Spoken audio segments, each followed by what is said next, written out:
안녕하세요. 책 읽어주는 편안한 엄마입니다.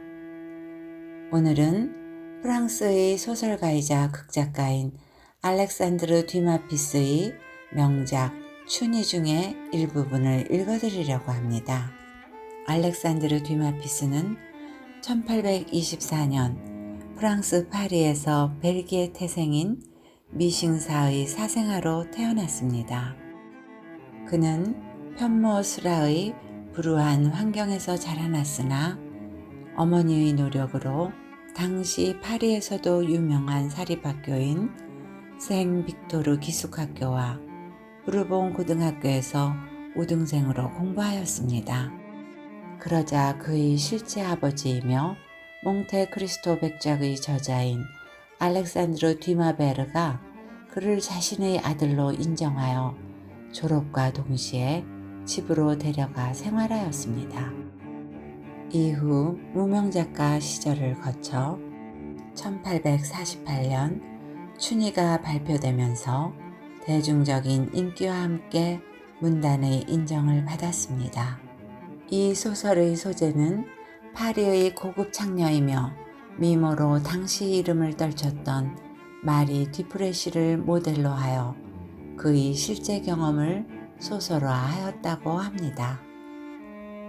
또한 베르디 작곡에 의해 가극 라트라비아타로 개작하여 세계적인 선풍을 일으켰습니다. 춘희는 여주인공 마르그리트 고띠에의 별명입니다. 한 달의 25일간은 흰 동백꽃을, 5일간은 빨간 동백꽃을 들고 사교계에 나타나는 미모의 그녀에게 양가의 자제인 순진한 청년 아르망 듀발이 나타납니다. 그의 순수하고도 정열적인 마음에 둘은 사랑에 빠지게 되죠. 마르그리트에게는 그에게 생활비를 대어주는 나이든 공작이 있습니다. 그는 폐병으로 먼저 간 자신의 딸과 꼭 닮은 마르그리트를 아버지의 마음으로 돌보며 생활비를 대어줍니다. 이러한 묘한 삼각관계 속에 마르그리트는 시골에서의 생활을 하고 싶어 합니다. 오늘 제가 읽어드릴 부분이기도 하죠. 저의 선택이 여러분의 편안한 시간에 조금나마 도움이 되어드렸다면 구독과 좋아요를 눌러주시기 바랍니다. 백양출판사 출판, 공세영님 옮김, 지은이 알렉산드르 듀마피스. 춘희 중에서 시골 부지발에서의 사랑. 우리들이 관계를 가진 시초의 이야기는 대개 이렇습니다. 하며 듀발이 말하였다. 우리들의 시초 이야기를 간단하게 몇 줄만 가지고 말씀드릴 수도 있었습니다만 나는 어떤 사건들이 어떠한 단계를 거쳐서 내가 마르그리트가 원하는 일이면 무엇이든 무조건 동의하게 되고 마르그리트는 내가 없이는 살아갈 수 없게까지 되었다는 사실을 당신에게 소상히 알려드리고 싶었던 것입니다. 내가 그 여자에게 마농 레스코를 보내준 것은 그녀가 저녁에 나를 찾아왔던 그 다음 날이었습니다. 그때부터 나는 마르그리트의 생활을 변경시킬 수 없다는 것을 절실히 깨닫고 내 자신의 생활을 바꾸어 갔습니다. 요컨대 나도 그 여자의 생활에 적응하려는 것입니다. 나는 무엇보다도 먼저 내가 마르그리트에게 맡은 역할에 대해서는 전혀 생각할 여유조차 가지지 않기를 원했습니다. 그런 것을 생각하면 한없이 슬퍼지기만 했기 때문입니다. 이렇게 해서 평소에 퍽 조용했던 내 생활이 갑자기 소란스럽고 무질서하게 되어갔습니다. 그러나 아무리 이해타산을 초월한 사랑이었다고는 하지만 창녀를 상대로 한 사랑이고 보면 돈을 한 푼도 쓰지 않을 순 없었지요. 꽃다발을 사준다, 극장에 데려간다, 저녁을 사준다, 시골로 며칠씩 놀러 간다는 등 그녀의 기분 나는 대로 해주려면 한없이 돈이 들지요. 상대가 애인이고 보면 거절해 버릴 수도 없으니까요. 이미 말씀드린 대로 나에게는 별 재산이 없었어요. 나의 부친은 전부터 CC의 국제징수원으로 일하고 있는데 너무도 청렴결백하다는 평판이 높아서 그 직무를 맡아보는 데 필요한 신원보증금 정도 마련할 수 있었습니다. 여기서 1년에 4만 프랑의 수입이 있었고 10년 동안의 신원보증금도 다 갚고 내 누이 결혼 지참금을 저축하느라고 애쓰고 있었습니다. 아버지는 세상에서 둘도 없이 훌륭한 분입니다. 어머니가 연수입 6천 프랑의 재산을 남기고 돌아가셨습니다만 아버지는 자기가 원하는 직책을 맡게 된 그날 그 재산을 나와 누이에게 분배해 주었습니다. 그리고 내가 21살 되었을 때 이 적은 수입에다 연 액수 5천 프랑을 더 보태어주고 이로써 8천 프랑이 되니 거기다가 내가 변호사나 의사가 될 수만 있다면 파리에서 편안한 생활을 할 수 있을 것은 틀림없다고 말씀하시는 것이었습니다. 나는 파리에 와서 법률을 공부하고 변호사의 자격을 얻었습니다. 그러나 나는 많은 젊은이들이 그러듯이 면허증은 주머니에 넣은 채 하는 일 없이 파리에서 돌아다녔지요. 나는 아주 절제 있게 돈을 썼습니다. 그래도 1년 수입을 8달 만에 다 쓰게 되고 여름 넉 달 동안은 아버지 집에서 보냈습니다. 그러니까 결국 1년에 1만 2천 프랑의 수입이 있는 거나 다름없었고 게다가 효자라는 소문까지 듣게 되었습니다. 어쨌든 빚이라고는 한 푼도 진 일이 없었지요. 이것이 마르그리트를 알게 되었을 당시의 나의 형편이었습니다. 그러나 나는 그때부터 갑자기 돈을 마구 물쓰듯이 했다는 것 좀 당신도 쉬 이해해 주시겠지요. 마르그리트는 변덕쟁이였습니다. 그런 류의 여자들이 흔히 그렇듯이 오락이라고 생각되는 것은 한 가지도 빼놓지 않고 즐기고 있었습니다.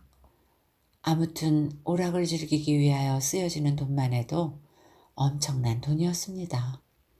그리고 단 1시간이라도 나와 함께 보내고 싶다면서 아침이면 나에게 편지를 보내어 나와 식사를 같이 하겠다고 하는데 자기 집에서가 아니고 파리나 시골의 어느 요리집으로 가서 하자는 것이었어요. 나는 그녀의 말이라서 감히 거절은커녕 하자는 대로 했습니다. 요리집에서 저녁을 먹고 극장에 가고 때로는 밤참까지 같이 먹지를 않았겠습니까? 그러면 하루 저녁에 4, 5루이가 소비되니 한 달이면 2,500이나 3천 프랑이 되는 셈이지요.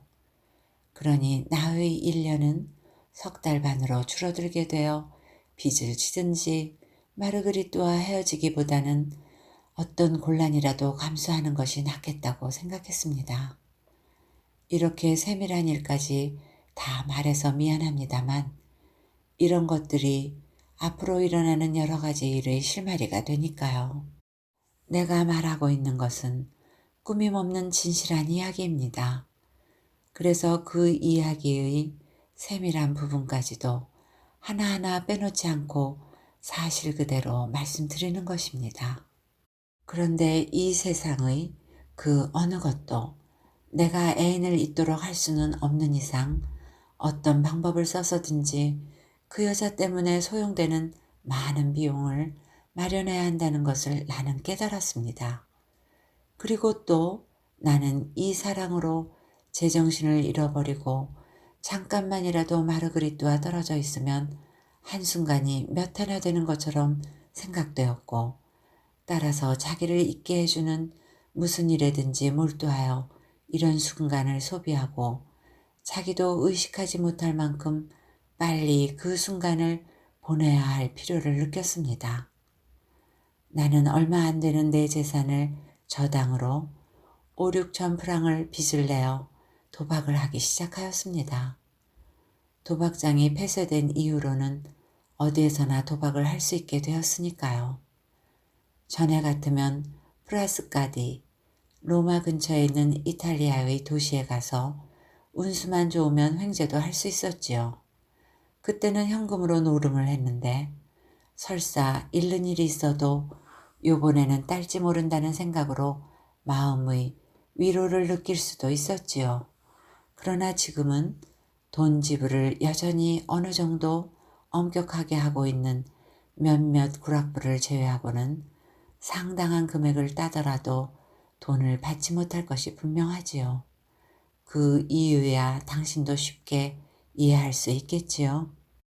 노름은 대개 당장 돈이 필요하거나 현재의 생활을 유지하는 데 필요한 재산이 없는 젊은이들이 하는 겁니다.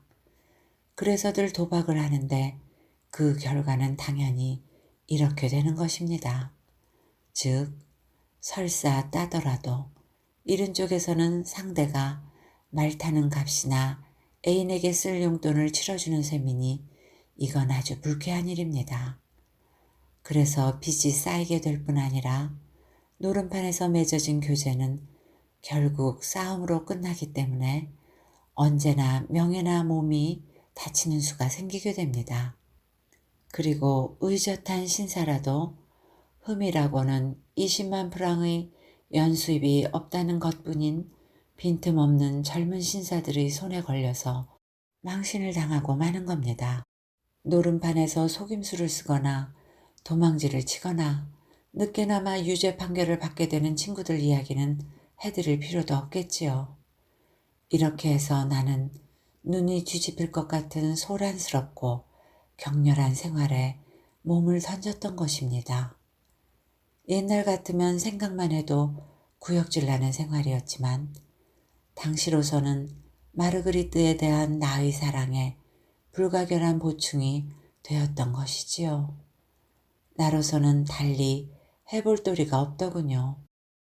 안텐가에 가지 않는 밤은 혼자 집에 있었어도 잠이 오지 않았을 것입니다. 질투심 때문에 정신은 더욱 또렷또렷해지는 것이었어요. 하지만 도박을 하노라면 내 가슴 속에 파고드는 타는 듯한 열을 잠시나마 잊게 해주었지요.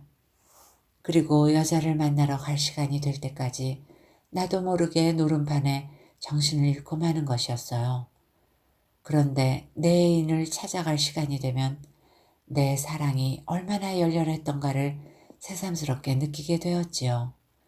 왜냐하면 땄건 잃었던 간에 나는 조금도 망설이지 않고 깨끗이 노름판을 나서게 되니까요.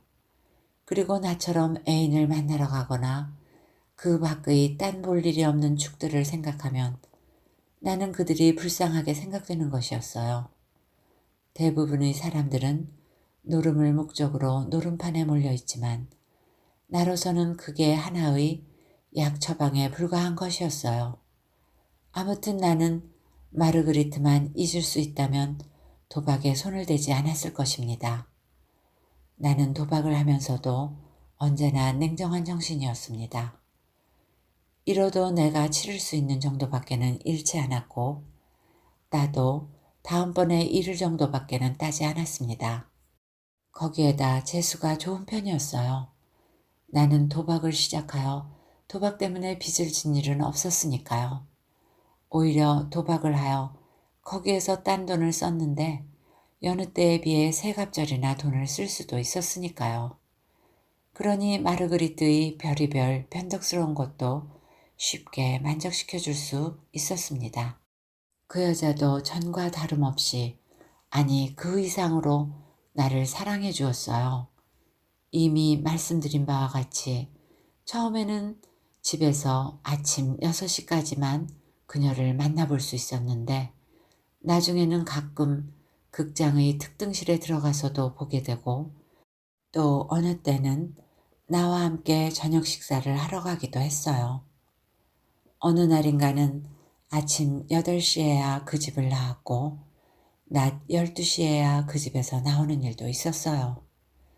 그러나 나의 정신적 변화가 일어나기 전에 마르그리트한테는 육체적 변화가 일어나고 있었습니다. 나는 그녀의 병을 고쳐볼 생각을 했지요. 그녀는 눈치가 빨라 내 의도를 짐작했는지 고마운 마음으로 내 말을 고분고분히 들어주었습니다.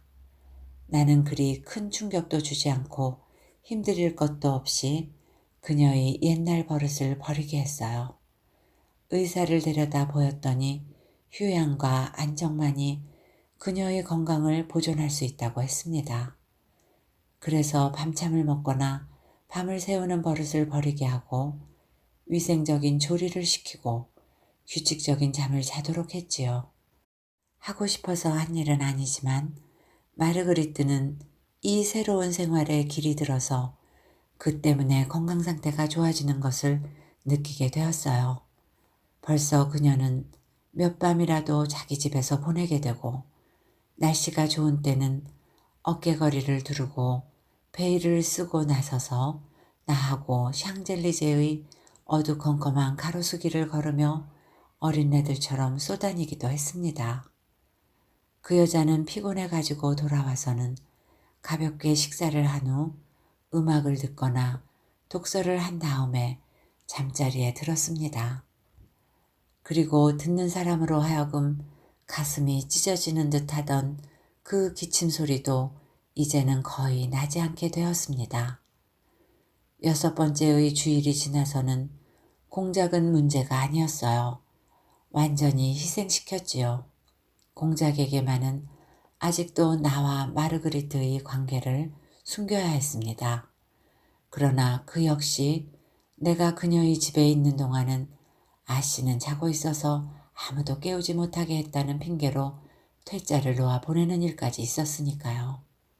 마르그리트가 나를 만나보는 습관이라기보다도 차라리 나를 만나야 할 필요성 때문에 나는 약삭빠른 노름꾼이면 마침 노름판을 떠날 만한 시각에 노름판에서 일어났어요. 모두 셈하고 보니 따고 있던 참이라서 돈이 어림짐작으로 1만 프랑쯤이나 올라서 아무리 써도 못 다 쓸 것 같은 큰 자본처럼 생각되었습니다. 여느 때 같으면 내가 아버지와 누이를 찾아가 보는 때가 돌아온 것입니다. 그런데도 아직도 가볼 생각을 않고 있으니까 얼른 와달라는 편지가 양편에서 연달아 날아오는 것이었습니다. 이런 편지를 받을 때마다 나는 좋도록 꾸며대어 답장을 띄웠습니다. 즉, 나는 몸도 편하게 지내고 있고 돈이 필요도 없다고 했습니다. 이 두 가지 때문에 내가 1년에 한 번씩 귀성하는 시기가 늦어져도 아버지의 마음은 좀 놓이실 것이라고 생각했지요. 이렇게 지내고 있던 어느 날이었습니다. 찬란한 햇빛을 받으며 잠에서 깨어난 마르그리트는 자리를 차고 일어나더니 나더러 저를 어느 조용한 시골로 데려다 주세요. 네? 소원이에요. 하고 애원하는 것이었어요. 나는 그 말을 그저 괜히 또 변덕이 나서 그렇겠거니 하고 건성으로 받아넘기고 있었는데 웬걸요. 온종일 시골로 데려가 달라고 들볶아대는 것이었어요. 그래서 나는 하는 수 없이 프리당스 부인을 오라고 하여 셋이서 함께 시골로 떠났습니다. 그리고 공작에게는 하녀 난인네를 시켜서 오늘 날이 워낙 좋아서 마르그리트는 프리당스 부인과 함께 시골로 놀러 갔다고 말해두게 했지요. 프리당스 부인은 공작을 안심시키는 데 필요할 뿐더러 그리고 들놀이를 함께 하는 데는 알맞은 인물이었어요. 언제나 변함없이 쾌활하며 먹새가 좋은 데다가 동행에게 잠시도 지루한 시간을 보내게 하지 않는 여자였으니까요. 그리고 계란, 버찌, 우유, 튀긴 토끼고기는 물론 파리 근처의 명물 요리에 나오는 것은 무엇이든지 시키는데 아주 능숙한 데가 있지요. 이제 행선지를 어디로 하느냐 하는 문제만 남았는데 그것도 프리당스 부인이 척척 해결해 버리는 것이었어요. 정말 시골에 가시겠습니까? 하며 프리당스 부인이 묻더군요. 그렇다니까요. 그럼 부지발로 가서 아르노 과부댁 포행 뒤주로 집으로 갑시다.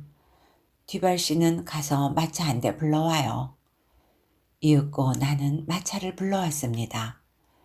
그리고 셋은 마차에 올랐습니다. 마차는 신나게 달렸습니다. 우리가 목적지인 아르노 과부댁에 도착한 것은 1시간 반이 지나서였습니다. 당신도 아마 이 주막집을 아시겠지요. 어떤 때는 여인숙이 되고 일요일에는 요리집이 되는 집 말입니다. 보통 집 2층 높이에 있는 그 집 정원에서 내다보이는 경치는 아주 훌륭하였습니다. 왼편에는 마를리의 상수도가 지평선을 가로막고 있고 바른편을 내려다보면 여러 줄기의 언덕이 끝없이 뻗어나가고 있습니다. 시냇물은 이 근처에서는 거의 흐르지도 않아서 흰 무늬를 놓은 폭넓은 띠같이 기비용 벌판과 크루아시 섬 사이를 흘러가고 있습니다. 그 섬에서는 언제나 키 큰 포플러 나무가 흔들거렸고 버드나무가 소곤거리듯이 있었어요. 멀리 바라보면 햇볕을 담뿍 받은 채 지붕은 붉고 벽은 흰 작은 집들이 서 있었습니다. 여기저기 보이는 공장도 멀리서 쳐다보니 공장 같은 살풍경한 기분이 없어지고 말할 수 없이 훌륭한 경치를 이루고 있었습니다. 그 너머 저쪽에는 안개 속의 파리가 보였습니다.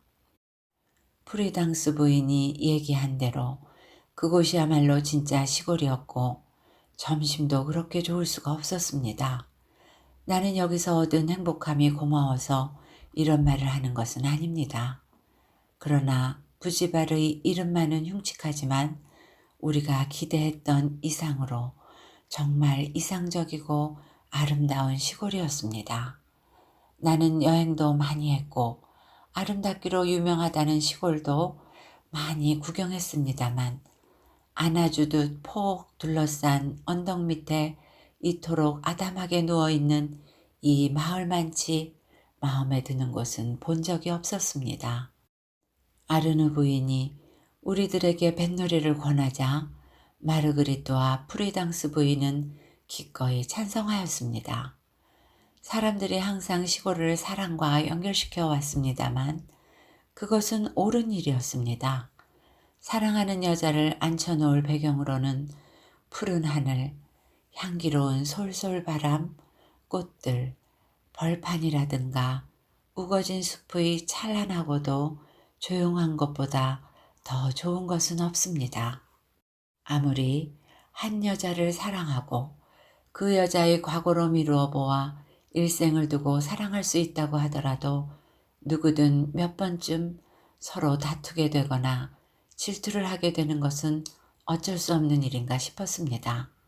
만일 당신이 진실한 사랑을 해보셨다면 누구든 사랑하는 사람을 이 세상에서 고립시켜야 할 필요를 느꼈을 것입니다. 사랑하는 여자가 자기 주위 환경에 아무리 무관심하다고 하더라도 그 여자가 다른 남자들과 접촉하게 되면 내 애인으로서의 그윽한 향기와 조화를 찾을 수 없을 듯 싶습니다.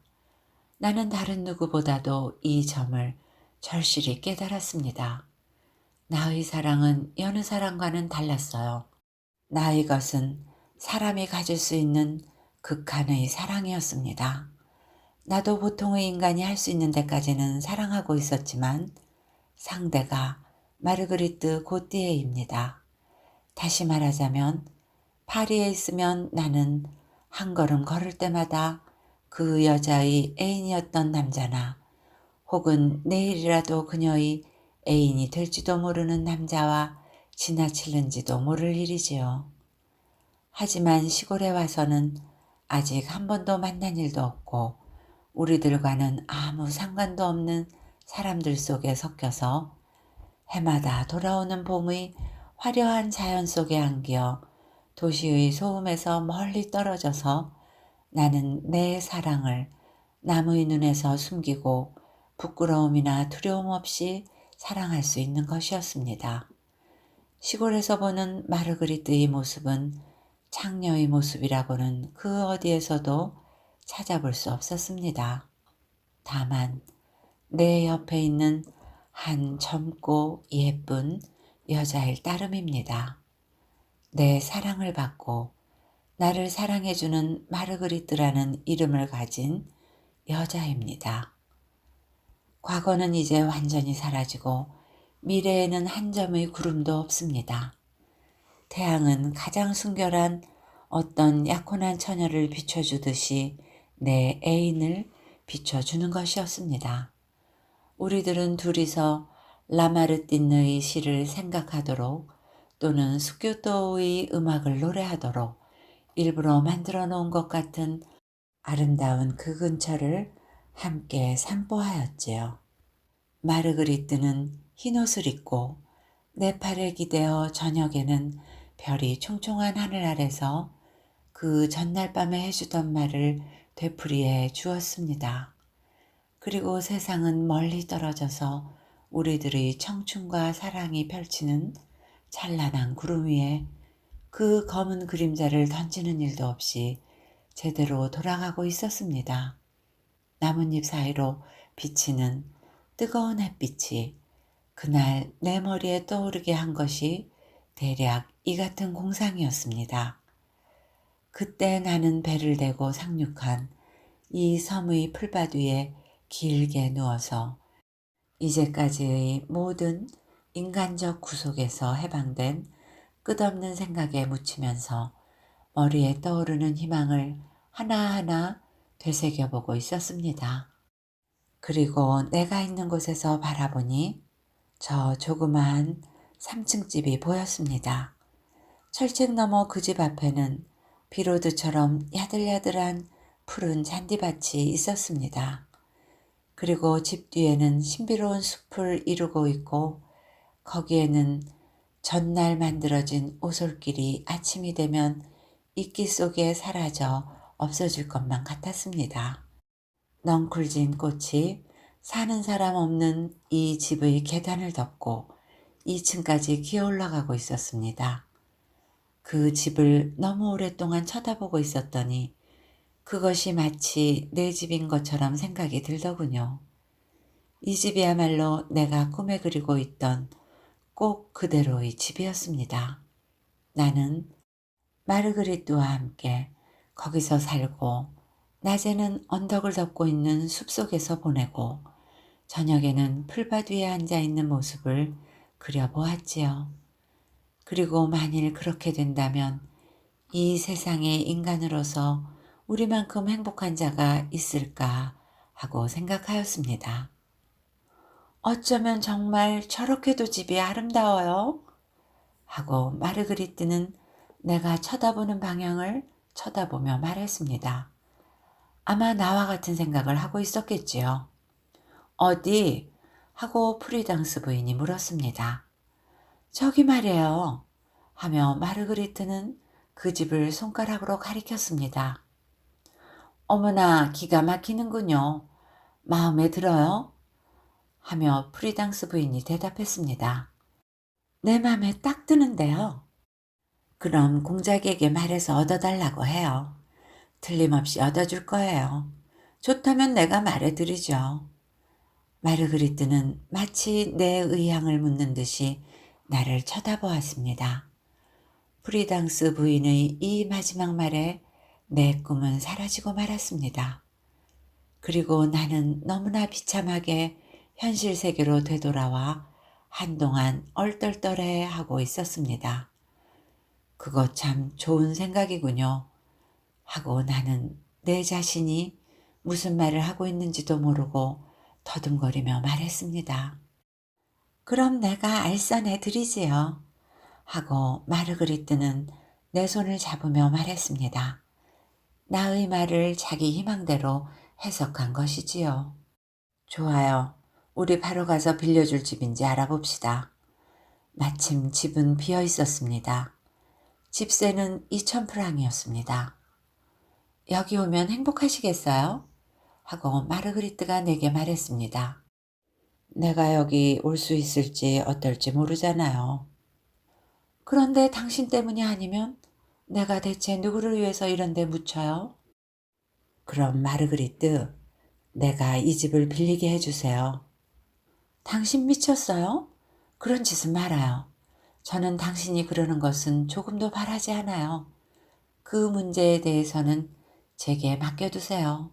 큰애기님, 아무 말도 말고 잠자코 좀 있어주세요. 그러면 이틀 동안 계속해서 놀 때에는 나도 여기 와서 놀아야지요. 하고 프리당스 부인이 말했습니다. 우리들은 그 집에서 나와 파리로 돌아오고 있었습니다. 그리하여 마차에서 내렸을 때에는 내 애인의 계획을 아까보다는 좀 더 진지하게 생각할 수 있게 되었습니다. 그 이튿날 마르그리트는 공작이 새벽같이 찾아올 것이라면서 나더러 일찍이 돌아가 주길 바랬습니다. 그리고 공작이 나가는 즉시 편지를 써 보낼 테니 언제나처럼 둘만의 사랑을 즐기자는 것이었습니다. 나는 말 잘 듣는 초등학교 학생처럼 그녀의 말에 고분고분했습니다. 공작이 나가자 그녀는 약속대로 즉시 나에게 다음과 같이 편지를 보내왔습니다. 공작과 함께 부지발로 갑니다. 오늘 밤 8시에 프리당스 부인 댁으로 와주시기 바랍니다. 약속한 시간에 마르그리트는 프리당스 부인 댁으로 돌아왔습니다. 일이 잘 되었어요. 하고 마르그리트는 들어서자마자 환하게 웃어 보이며 말했습니다. 그 집을 빌리게 되었습니까?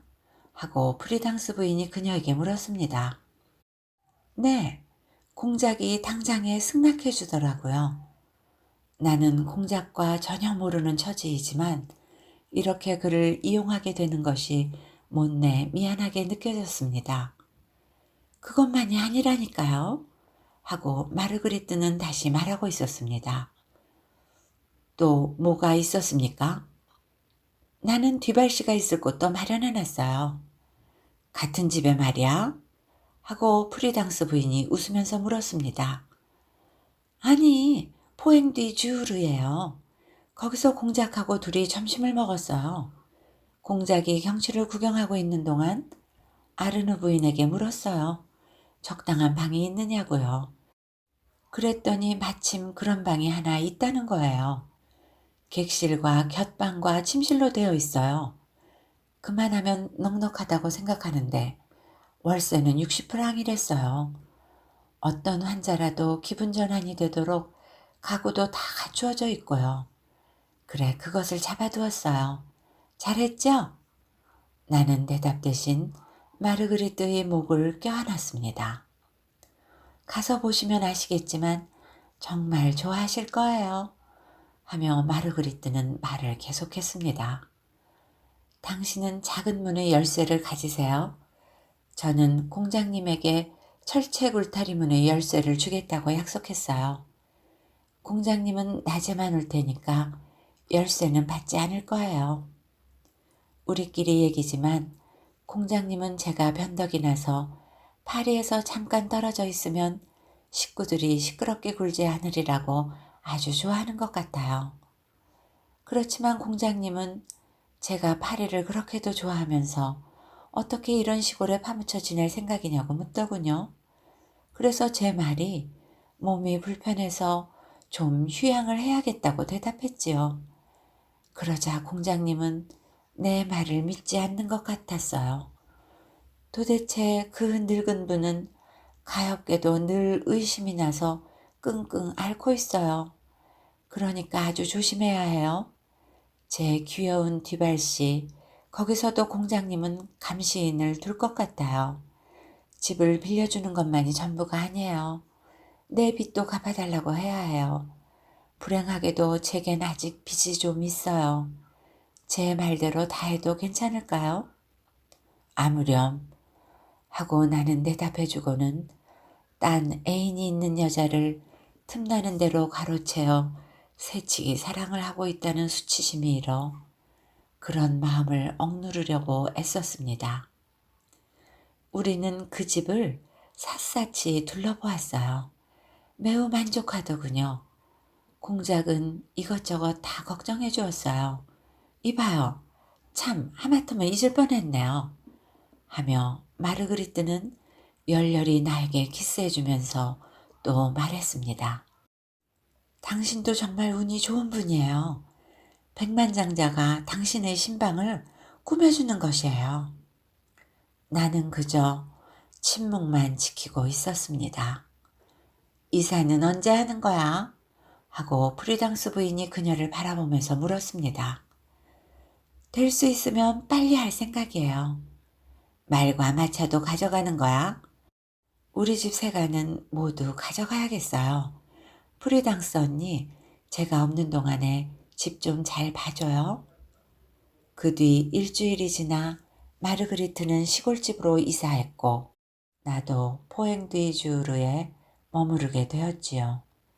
그때부터 얘기 드리기조차 낯뜨거운 생활이 계속되었습니다. 부지발로 옮긴 지 얼마 안 되어서는 그녀의 옛날 버릇에서 완전히 벗어나지는 못했습니다. 집안에서는 항상 잔치를 베풀고 있었고 그녀의 친구들이 모두 찾아와서 식객 노릇을 했습니다. 두어 달 동안이나 거의 식사 때 8명이나 10명가량의 손님이 찾을 정도였습니다. 그리고 프리당스 부인은 그녀대로 친구들을 몰고 와 마치 자기 것인 양 그녀의 집 음식을 진탕 대접하곤 했습니다. 그 모든 비용은 아시다시피 공작의 돈으로 치르는 것인데 가끔가다 프리당스 부인은 마르그리트의 부탁이라고 하면서 나에게 1,000프랑의 지폐를 받으러 오는 일도 있었습니다. 아시다시피 나에게는 도박을 하여 딴 돈이 프리당스 부인에게 즉시로 내주는 것이었습니다. 그리고 내 수중에 있는 것보다 많은 액수의 돈이 필요할 것 같아 파리에 가서 돈을 빌려왔습니다. 그 전에 진 빚은 정확하게 갚고요.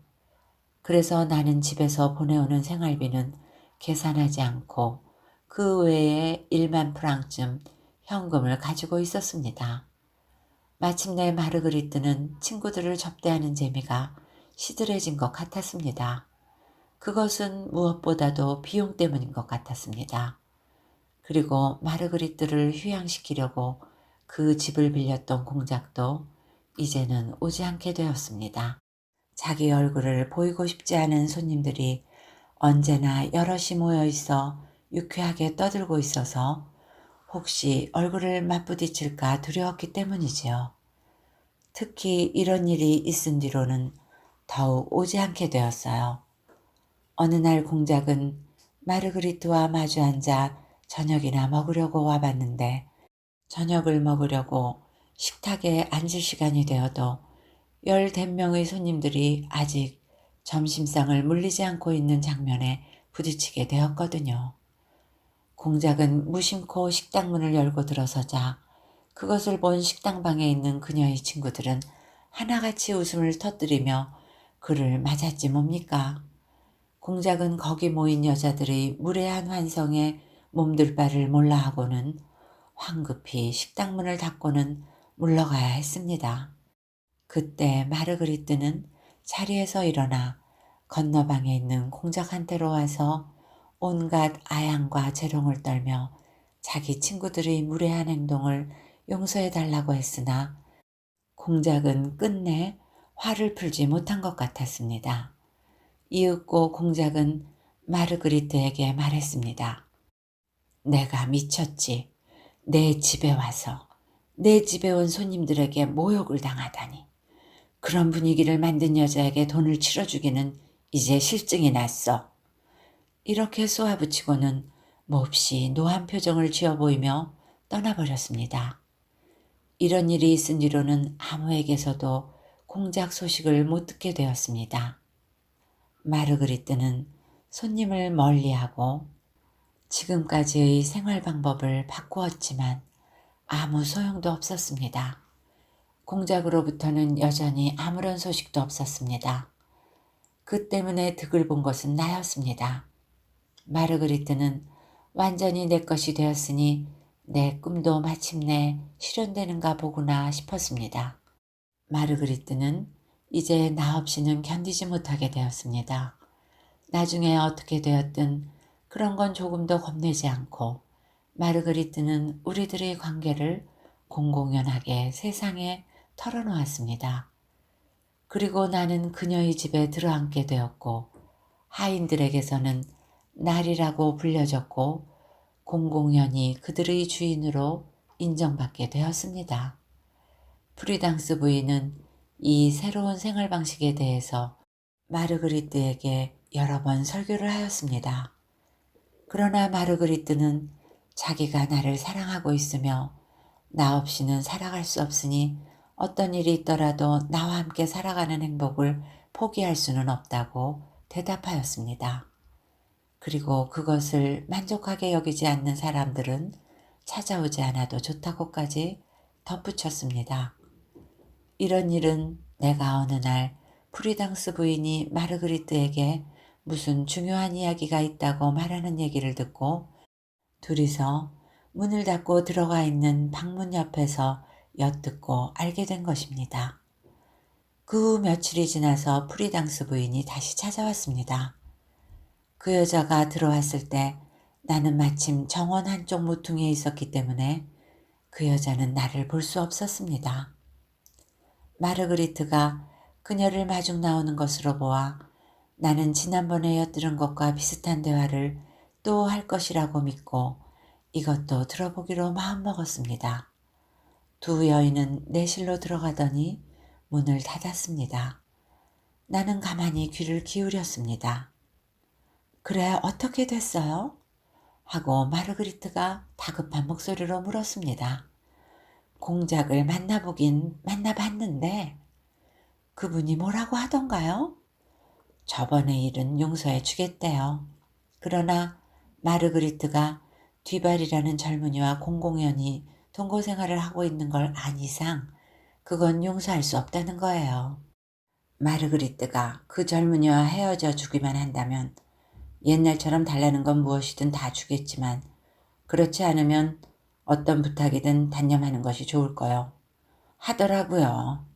그래서 언니는 뭐라고 대답했어요? 당신의 뜻을 전하고 잘 타일러 보겠다고 했어요. 좀 생각해봐요. 지금 그분을 놓치면 뒤발 씨가 그이만큼 해줄 수 있을 것 같아요.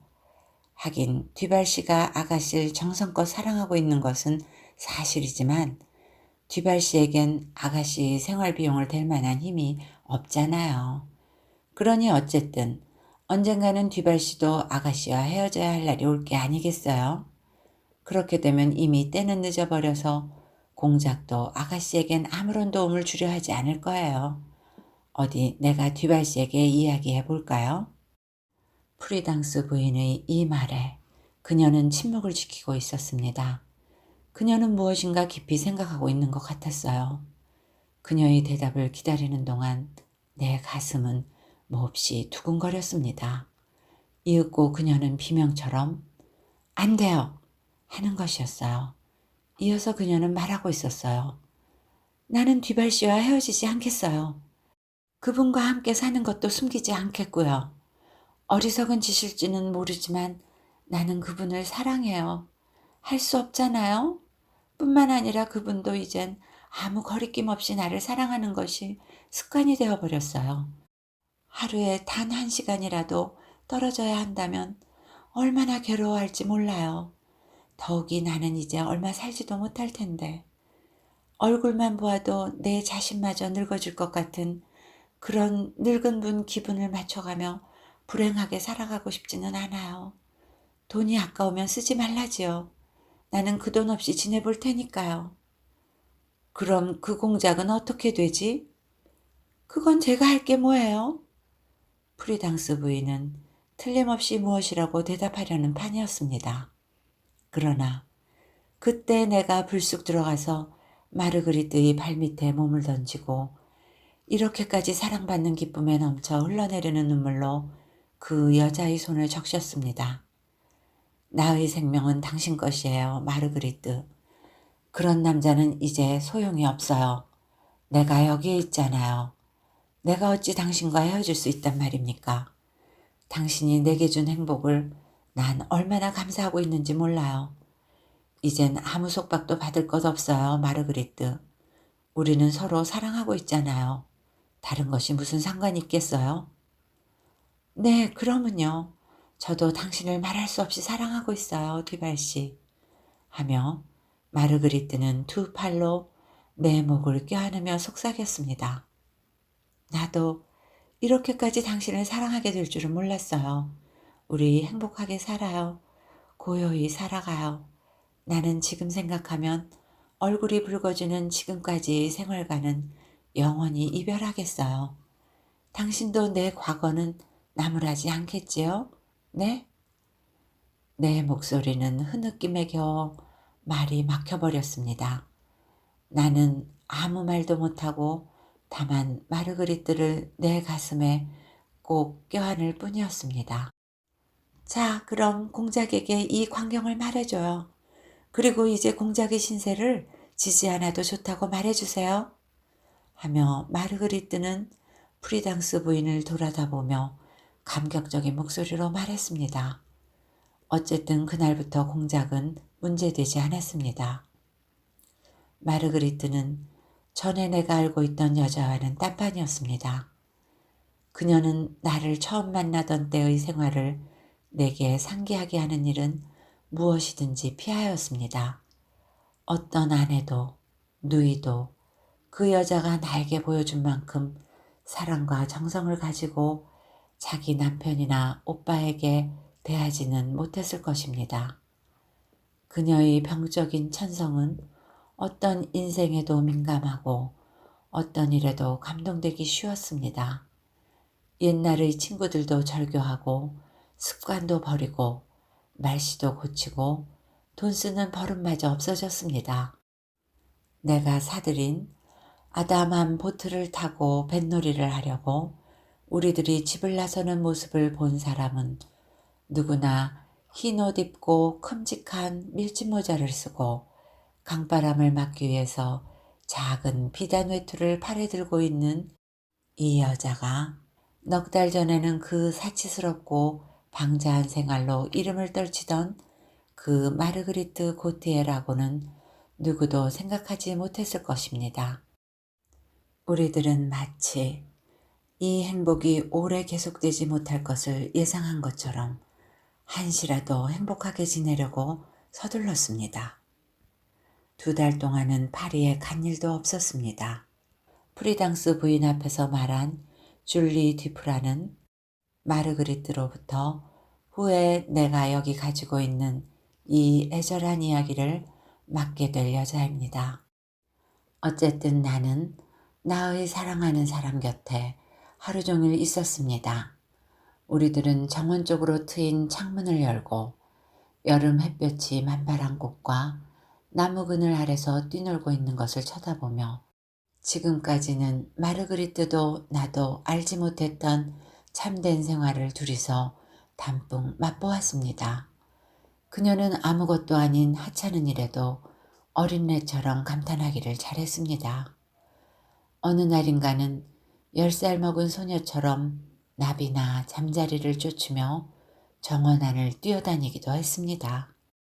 전에는 꽃다발을 사는 데만도 한 가족이 편하게 살아가는 데 필요한 돈 이상으로 비용을 쓰던 장녀가 지금은 가끔 풀밭 위에 앉아서 자기와 같은 이름을 가진 하찮은 꽃인 국화꽃을 1시간 동안이나 들여다보고 있는 일도 있었습니다.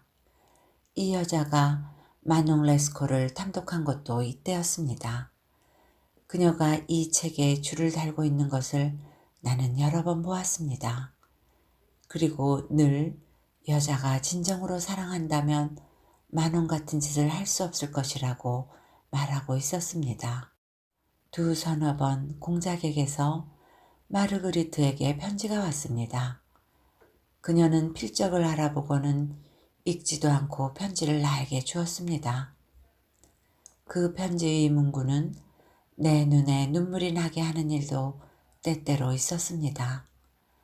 공작은 마르그리트에게 돈만 대어주지 않으면 자기에게 돌아올 것으로 생각하고 있었던 것입니다. 그러나 이 방법이 소용없음을 알게 되자 더 견딜 수가 없었던 것입니다. 그래서 어떤 조건이라도 좋으니 옛날처럼 다시 만나게 해달라고 편지로 부탁해 왔습니다. 나는 이토록 되풀이해서 보내오는 애원하는 듯한 편지를 읽어보고는 그냥 찢어버리고 마르그리트에겐 내용도 알려주지 않았으며 또 노인을 만나보라고 권하지도 않았습니다. 나는 노인이 불쌍해서 권해보고 싶기도 했지만 그러다간 공작을 옛날처럼 출입시켜 이 집의 비용을 떠맡기려는 것이 아닐까 하고 마르그리트에게 오해받을까 두려웠습니다. 무엇보다도 그녀가 나를 사랑하기 때문에 오히려 벌어질 수도 있는 불쌍한 사태에서 그녀가 그와 같이 된 책임을 내가 회피하려는 거 아닐까 오해받을 것이 무서웠습니다. 이렇게 하여 공작은 답장이 아무래도 오지 않는 걸 알자 더 이상 편지를 쓰지 않게 되었습니다. 그래서 마르그리트와 나는 장래일에 대해서는 마음을 쓰지 않고 계속해서 한 집에서 살게 된 것입니다. 우리들의 새로운 살림을 자세히 말씀드리기는 좀 어려운 일입니다. 그것은 우리들로서는 귀여운 어린아이들의 장난 같은 짓의 연속이었기에 이야기를 들어보셔도 모두 부질없게 보일 것입니다. 당신께서는 여자를 사랑한다는 것이 어떤 것인지 아시지요? 나날의 흐름이 얼마나 빠르게 흐르는지 사랑의 행복에 취해 하는 일 없이 지내는 동안 어느덧 또 하루가 다 가버리곤 하는 거랍니다. 또 서로가 믿고 서로가 사랑하는 속에서는 세상 만사를 잊어버리고 마는 것을 아시지요? 사랑하는 여자가 아닌 모든 인생들은 이 우주 만물 속에서 필요 없는 존재가 됩니다. 과거의 다른 여자들을 조금이라도 사랑한 것이 후회가 되고 자기 손에 쥐고 있는 애인의 손 밖에 다른 손을 쥐려고는 생각도 하지 않게 되는 법입니다. 아무 일도 손에 잡히질 않고 지난 날의 일을 회상하기조차 싫어지지요. 단 한 가지 생각에만 늘 사로잡혀 있는 나머지 다른 어떤 생각도 머리에 스며들어갈 틈이 없어지는 거겠지요. 그리고 날마다 자기 애인 속에 어떤 새로운 매력과 지금까지 모르던 쾌락을 발견하는 것입니다. 생활이란 어떤 변함없는 한 가지 욕망을 채우는 짓을 밤낮 되풀이하는 데 지나지 않습니다. 영혼은 신성한 사랑의 불길을 계속해서 타게 하는 임무를 띤 무녀에 불과합니다. 밤이 되면 우리는 자주 집 뒤에 있는 작은 숲속에 가서 앉습니다. 그리고 다음날 아침이 될 때까지 둘이서 서로 꼭 껴안고 지낼 시간이 얼마 안 남았구나 하고 생각하면서 즐거운 저녁의 화음에 귀를 기울이는 것이었습니다. 또 어떤 때는 우리들 방에 햇빛조차 들어오지 않게 해두고 온종일 드러누워서 지내는 일도 있었습니다. 커튼을 꼭 닫아두고 한동안 외부 세계로부터 우리는 차단되는 것이었습니다. 난 있느만이 우리들 방문을 열어도 좋게 되어 있었지만 그것도 식사를 들여올 때뿐이었습니다. 그 식사도 마구 웃고 즐기면서 누운 채로 먹는 것이었습니다. 그리고 나선 잠깐 눈을 붙이곤 했지요. 이처럼 사랑에만 늘 골몰하고 있는 우리들은 어쩌면 숨을 쉬기 위해서만 수면에 올라오는 두 사람의 끈덕진 잠수부와도 같았지요. 그러나 나는 마르그리트가 때때로 슬픔에 잠기고 때로는 눈물까지 글썽거리고 있는 것을 보게 되었습니다. 내가 왜 갑자기 슬퍼하느냐고 물었더니 이렇게 대답하더군요. 우리들 사랑은 보통의 사랑이 아니에요. 뒤발 씨, 당신은 마치 내가 지금까지 어떤 남자하고도 관계가 없었던 것처럼 사랑해주지만 결국에 가서는 자기의 사랑을 후회하고 나의 과거를 나무라고 당신이 나를 끄집어내준 그 옛날 생활로 다시 몰아넣지는 않을까 두려워요. 새로운 생활을 맛보고 난 이제 와서 옛날 생활로 다시 되돌아가야 한다면 저는 꼭 죽을 것만 같아요. 저를 언제까지나 버리지 않겠다고 말해줘요. 네? 맹세해요. 이 말을 듣고 그 여자는 나의 맹세가 진실인가를 내 눈 속에서 읽어보기나 하려는 듯이 나를 쳐다보더군요. 그리고는 내 팔 안에 몸을 내던지고 내 가슴에 머리를 파묻으며 말했습니다. 제가 얼마나 당신을 사랑하고 있는지 당신은 모를 거예요. 어느 날 저녁 우리들은 창문 밖의 난간에 기대어서 깊은 구름장 속으로 한번 들어가곤 도무지 빠져나오질 못하고 있는 달을 바라보고 있었습니다. 그리고 나무를 요란스레 흔드는 바람소리에 귀를 기울이며 서로 손을 맞잡은 채 15분 동안이나 말없이 마주보고 있었습니다. 그때 마르그리트는 내게 말했습니다. 겨울이 다가오는군요. 우리는 이제 어디로 떠날까요? 어디로? 이탈리아로요. 여기가 싫증나요? 나는 겨울이 무서워요. 특히 파리로 돌아가야 할 일이 무서워요. 왜요? 여러 가지 이유가 있어요. 그리고는 무서워하는 이유는 말하지 않고 갑자기 이렇게 물었습니다. 떠나지 않겠어요? 제가 가지고 있는 걸 다 팔게요. 우리 거기 가서 살아요. 그러면 저희 과거를 생각나게 하는 것은 다 없어질 것이고 내가 누군지 아는 사람도 아무도 없어질 게 아니에요? 그러지 않겠어요? 네? 당신이 원한다면 갑시다, 마르그리트. 우리 여행을 떠나요.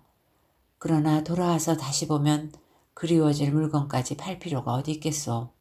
나는 그런 희생을 감당하기에 충분할 만큼 많은 재산은 없지만 여행이 조금이라도 당신에게 재미있다면 둘이서 대여섯 달 동안 훌륭하게 여행하기에 족할 만큼은 가지고 있어. 하고 나는 말했습니다. 그렇지만 그건 안 돼요. 당신은 여기서도 저 때문에 많은 돈을 쓰지 않았어요? 그런 일로 날 나무라다니. 그럼 못 써요. 용서하세요. 이런 소낙비라도 쏟아질 것 같은 날은 신경질이 나는가 봐요. 마음에도 없는 소리를 하게 되는 거예요. 이렇게 말한 후 그녀는 내게 키스를 하고 나서는 깊은 명상에 잠기는 것이었습니다. 이런 일은 그 뒤에도 여러 차례 있었지요. 나는 그 원인을 알 수 없었지만 마르그리트가 앞으로 벌어질 일에 대하여 불안감을 품고 있다는 것을 느낄 수 있었습니다. 날이 갈수록 두터워가는 나의 사랑을 그 여자가 의심할 리는 없었습니다. 그런데도 나는 그녀가 우울해하고 있는 모습을 자주 보게 되었는데 그때마다 물으면 그녀는 건강 때문이라고 말할 뿐 무엇이 그렇게 슬픈지 설명해 주지는 않았습니다. 나는 이 시골 생활이 너무 단조로워서 싫어진 것이 아닌가 싶어 그녀에게 파리로 다시 돌아가기를 제의해 보았습니다. 그러나 그녀는 내 말에 고개를 흔드는 것이었습니다. 그리고 어디에 가더라도 이렇게 시골에 있는 것만큼 행복할 수는 없을 것이라고 내게 다짐하는 것이었습니다. 마침내 프리당스가 찾아오는 일도 드물어졌습니다. 그러나 그 대신 때때로 편지를 보내왔습니다. 그때마다 마르그리트는 깊은 명상에 잠기었지만 나는 한 번도 그 편지를 보여달라고는 하지 않았습니다. 다만 그 편지에 무엇이 씌어 있을 것인지 내 마음대로 상상할 뿐이었지요. 어느 날 마르그리트는 자기 방에 들어앉아 있었습니다. 내가 들어갔더니 편지를 쓰고 있더군요. 누구에게 보낼 편지입니까? 하고 내가 물었습니다. 프리당스 언니에게요. 내가 써놓은 편지 내용을 읽어드릴까요? 나는 의심하는 것 같은 인상을 주는 일은 무엇이건 싫었기 때문에 어떤 편지인지 알 필요가 없다고 대답하였습니다. 그렇게 대답은 했지만 이 편지를 보면 그 여자의 슬픔의 원인을 알 수 있을 것이라고 여겨지긴 했습니다. 그 다음 날은 날씨가 아주 좋았습니다. 마르그리트는 배를 타고 크로아시 섬에 가자고 하였습니다. 그녀는 그날따라 매우 쾌활하게 보였습니다. 우리들이 돌아온 것은 저녁 5시였습니다. 프리당스 부인께서 다녀갔습니다. 하녀 나니느는 우리가 돌아오는 것을 보자 말했습니다. 그래? 그냥 돌아가셨니? 네, 마님. 마차를 타고요. 그렇게 양해가 되어 있다고 하시더군요. 좋아. 식사를 준비해줘요. 하며 마르그리트가 힘있게 말했습니다. 이틀 후에 프리당스 부인에게서 편지가 왔습니다. 그리고 2주일 동안 마르그리트는 그 알 수 없는 우울증과는 인연을 끊은 듯이 보였습니다. 그 우울증이 가셔버린 후로 그녀는 늘 우울해하고 있는 자기를 용서해달라고 사과하는 것이었어요. 그런데 마차가 도무지 돌아오지 않더군요. 왜 프리당스 부인은 당신 마차를 돌려보내지 않을까요? 하고 어느 날 나는 물었습니다. 말 2마리 중에 1마리가 병들었어요. 마차도 몇 군데 고쳐야 할 때가 있고요. 파리에 돌아갈 때까지 기다리기보다 우리가 여기 있는 동안 해두는 게 좋아요. 여기서는 마차도 필요 없으니까요. 2, 3일 후에 프리당스 부인이 찾아왔는데 마르그리트가 한 말은 정말이라고 했습니다. 그 2 여인은 만나더니 서로 얼싸안고 어쩌고 하더니 그녀들끼리만 정원을 산책하는 것이었습니다. 내가 그녀들 쪽으로 가까이 가자 곧 화제를 바꿔버리더군요. 그날 밤 프리당스 부인은 돌아갈 때 춥다고 하면서 마르그리트에게 쇼를 빌려달라고 부탁했습니다. 이렇게 해서 또 1달이 지나갔는데 그동안 마르그리트는 전의 그 어느 때보다도 더 유쾌하고 더 다정스럽게 대해주더군요. 그러나 마차도 돌아오지 않고 숄도 돌려보내지 않았습니다. 나는 걱정하지 않을 수 없었습니다. 나는 마르그리트가 어느 서랍에 프리당스의 편지를 넣어두었는지 알고 있었으므로 그녀가 정원 저쪽 끝에 나가 있는 틈을 타서 서랍 있는 데로 가서 열어보려고 하였으나 모두 허사였습니다. 그 서랍은 이중으로 잠겨 있더군요. 그래서 나는 여느 때 보석이나 다이아몬드 등을 넣어두는 서랍을 뒤져보았습니다. 이쪽은 쉽게 열렸습니다만 보석 상자는 없었습니다. 물론 속에 든 물건도 함께 없어진 것입니다. 나는 뼈를 깎는 듯한 불안이 내 가슴을 죄는 것이었습니다. 나는 이런 것이 없어진 진상을 마르그리트에게 물어볼까도 생각해 봤습니다만 그 여자가 그것을 사실대로 밝히지 않을 것은 뻔했습니다. 마르그리트, 나를 파리에 보내주지 않겠소? 집에서는 내가 어디 있는지도 모르고 아버지에게서 편지도 와 있을 것이고요. 그리고 그들은 나 때문에 틀림없이 걱정들을 하고 있을 테니 답장도 해주어야겠소. 하며 나는 그 여자에게 말했습니다. 다녀오세요. 하지만 빨리 돌아와요. 그녀도 말했습니다. 나는 그곳을 떠났습니다. 나는 파리에 도착하는 대로 곧장 프리당스 부인에게로 달려갔습니다.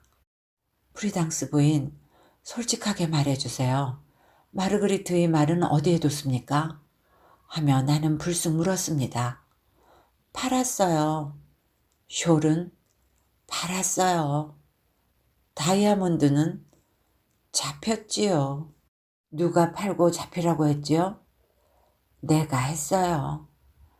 어째서 내게는 한마디도 없었습니까? 마르그리트가 아무 말도 못하게 했으니까요. 그럼 왜 나더러 돈을 달라지 않았어요?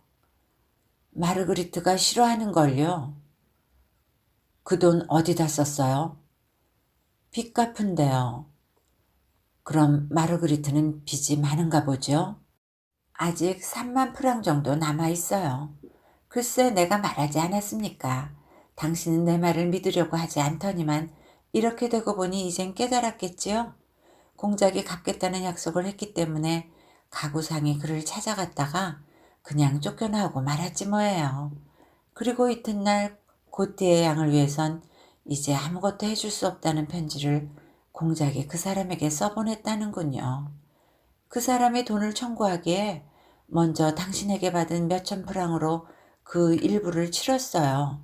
그런데 어떤 사람이 친절하게도 그의 채무자가 공작에게 버림받고 돈도 없는 청년과 같이 산다는 것을 그에게 알렸대요.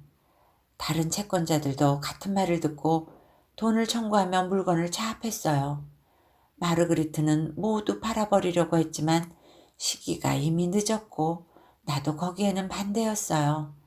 그러나 갚을 것은 갚아야 했고 당신에게 돈을 달라기는 싫고 해서 그녀는 말과 쇼를 팔고 보석은 잡혔어요. 영수증과 전당표를 보여드릴까요? 이렇게 말한 후 프리당스 부인은 서랍을 열고 그 종이 쪽지를 나에게 보여주었습니다. 그거 보세요. 제 말이 거짓입니까? 당신은 서로 사랑하고 시골에 가서 낭만적인 꿈 같은 생활만 하면 되는 줄 생각했죠? 아니에요.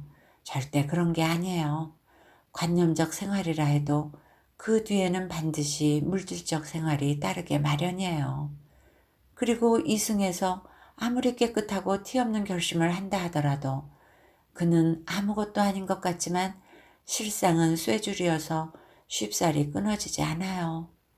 마르그리트가 지금까지 여러 번 당신을 속이지 않은 것은 그 여자가 남달리 마음이 착하기 때문이지요. 그녀에게 충고했던 것은 잘못이 아니에요. 그 가엾은 여자가 다 빼앗기는 것을 보고만 있을 수는 없었으니까요. 그러나 도무지 내 말을 듣지 않았지요. 당신을 사랑하기 때문에 어떤 일이 있어도 속일 수는 없다고 했지요. 그런 소린 다 아름다워요. 아주 시적이에요. 그러나 채권자에겐 그것 가지고는 통하지 않아요. 그래 이제는 적어도 3만 프랑 없이는 어떻게 할 수도 없어요. 몇 번이나 같은 소리를 되풀이하는 것 같지만 좋소. 내가 그 돈을 내겠습니다. 빚 갚을 돈을 전부 내시겠다는 말씀이신가요? 네, 뭐 안 될 게 있습니까? 안 될 거야 없지요. 참 훌륭한 일을 하시려 하는군요.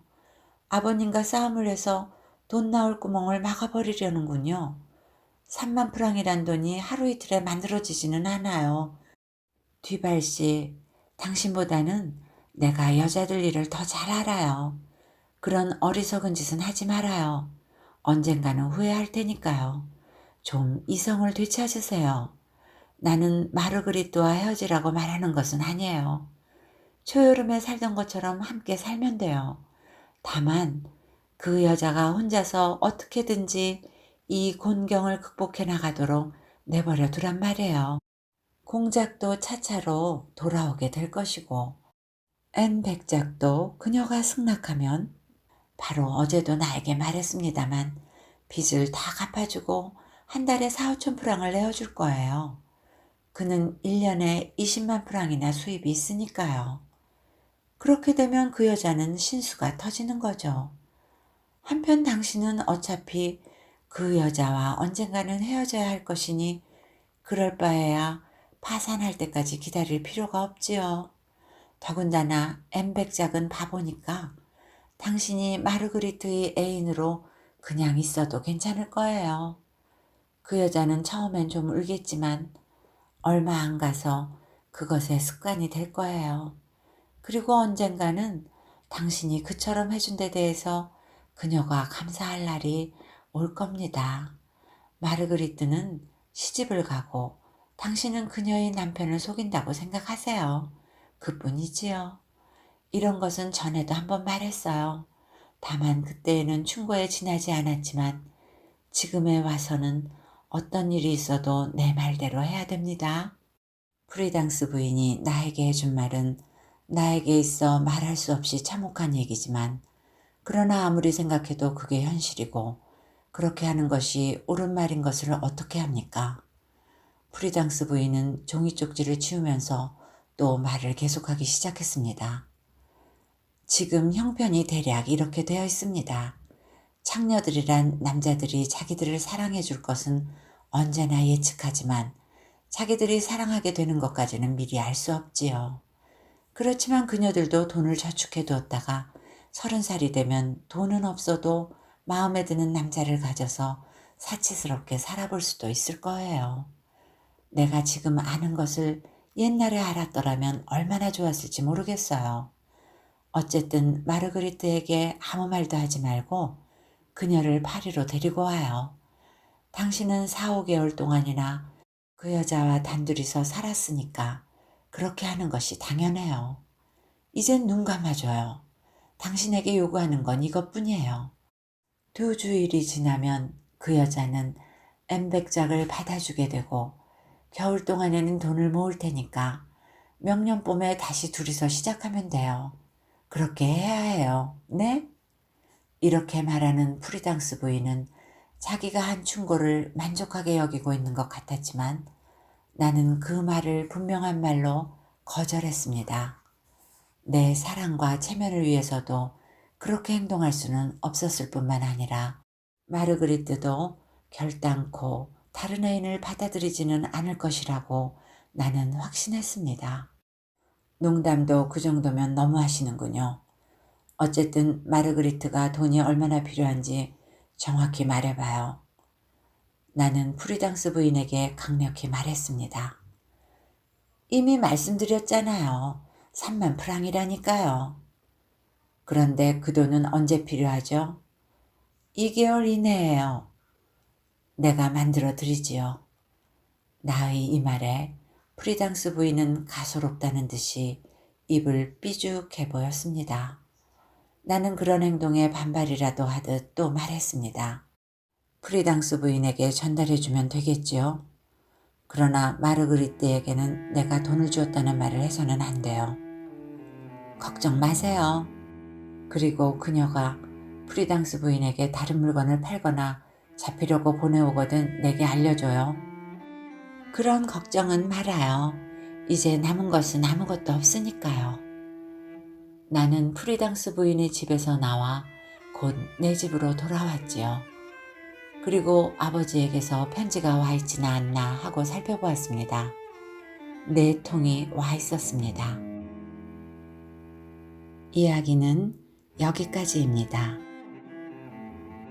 이후 아르망 뒤바르의 아버지는 마르그리트를 찾아가서 아들의 장례를 위하여 떠나줄 것을 부탁합니다. 아르망 뒤바를 진심으로 사랑했던 그녀는 파리로 돌아가 예전과 같은 생활을 합니다. 그것을 알게 된 뒤발은 실망하여 그녀를 찾아가 행패를 부리고는 여행을 떠나죠. 시리와 체념 속에 병이 악화된 마르그리트는 사경을 헤맵니다. 이 사실을 알게 된 아르망의 아버지는 자신의 잘못을 깨닫고 뒤늦게 아들에게 그간의 경위를 이야기하죠. 진실을 알게 된 아르망 뒤발은 그녀에게 달려가지만 그녀는 이미 숨을 거둔 뒤였습니다. 남들에게 축복받는 당당한 사랑이 있는가 하면 이룰 수 없는 비련의 사랑도 있습니다. 여러분은 어떻게 들으셨는지요? 편안한 시간이 되셨기를 기대해보며 오늘도 행복하세요.